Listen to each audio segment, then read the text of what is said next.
ও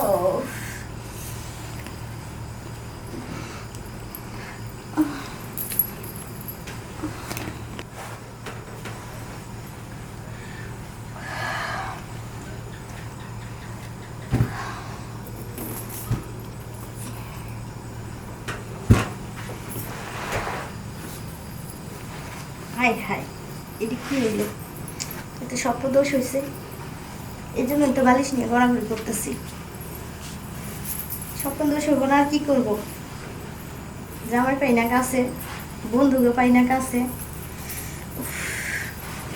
যাক, তাও তো শরীরটা হালকা হইলো স্বপ্নদোষ হইয়া। যাই, শাড়িটা তো নষ্ট হয়ে গেছে, পাল্টাইছি। শাড়ি আর পাল্টা লাগবো না। স্বপ্ন দোষের কারণ কি জানো? আমরা পুরুষ লোক, আমরা স্বপ্ন দোষ হবো। তোমার স্বপ্ন দোষ হইকে সাইডিং করো। তুমি আমি শুনছি দরজা খুললে রেখে ওই খাইছে কি মানে কিছু নাই, এই যে এমনি। তোমার একটা ভালো বুদ্ধি ঠিক কি আমার হেমুরা মিলনের বাপ আছে না, চিনো? এর কাছে যাই ও স্বপ্ন দোষের ওষুধ দিয়ে দিব কাপড় খুললা। আরে তুমি কি কথা লাগাই দিব। হ্যাঁ স্বপ্ন দিহি বাবা হেরে যদি একটু পয়সা দে স্বপ্ন দোষে একবার সারা জীবন ভালো হয়ে যাবো গা। বাবা পাড়া পাড়া গন্ধ ইয়াত খানি পড়ছে, একবার অল্লত করে এনে পাড়াই গেছে।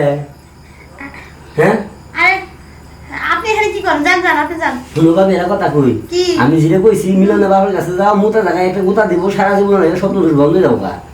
যাইবা তুমি? আমি গুতা না দিতাম কিন্তু আমার টেম্পার নাই, টেম্পার শেষ 3 দিনে দিয়েছি তো। তার মানে তুমি সব শুনছো, দেখছো? দেখছি শুনছি। এক কাম করি, বেগুন আছে ঘরে? বেগুন দিয়ে কি করবো? বেগুন দিয়ে বন্ধ করে দিতাম, না তো সারা দেবো করবো।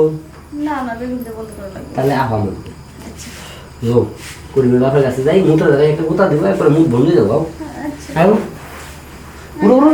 সালুয়া হো নরে বেনা মাহাইয়া দিছে কাপড় পাল্টাইও। শেষ পর্যন্ত ওটাই খেলাম।